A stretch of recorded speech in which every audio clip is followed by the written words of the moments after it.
top 20 en çok geliri olan Diamond Team distribütörlerini sahneye alacak. Görmek istiyorsun onları. En çok kazananlar kimler? Bir kariyeresinde 20. yer Sadıkova Emine, Şahmuradova Vefa, Daşlıyeva Ramile, Ordukanova Afet,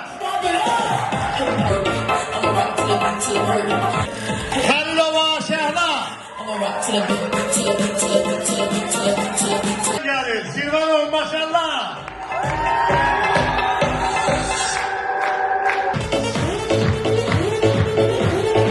Dobrozelyeva Nühengi,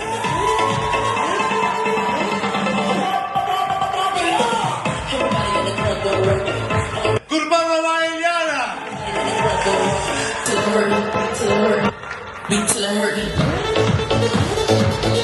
Mustafa Eva Ülker, Sevgi Çakıcı,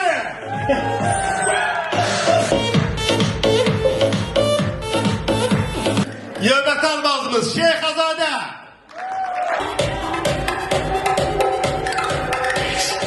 Abdullah Bacanak gelir Türkiye'de, Mehmetova Gülare, Rafakan Kiyeva,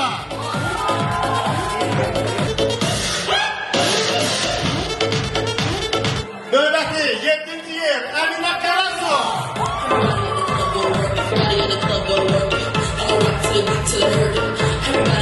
Seferelyeva Güney.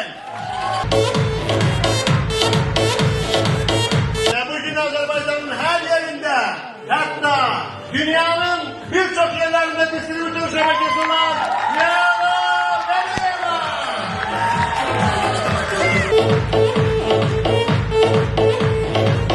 Network marketing sistemini canına kanına kaptırmaya bazaran Leyla Mevsimova.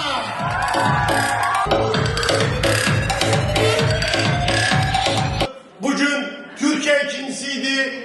Diamond'da ise bugün sahnede 3. Sibel Akgeri.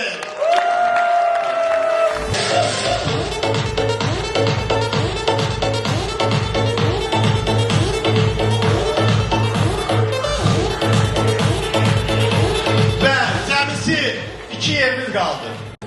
Çok muhteşem iş faaliyetiyle her zaman ön sıralarda olmak özüne hedef koyan ve yakın zamanda 3 kanat karyerasını görme ümidiyle Zeynep Esterova.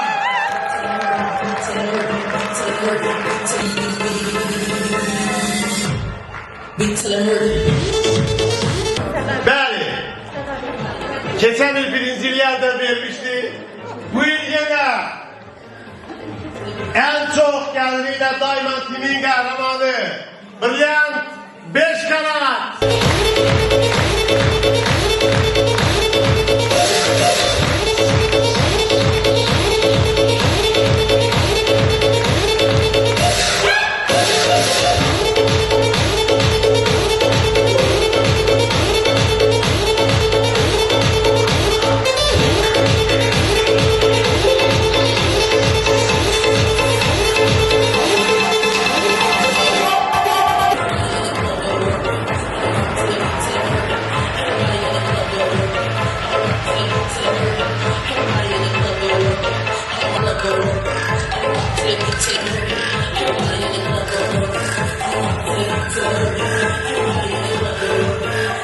To the beat till I heard it.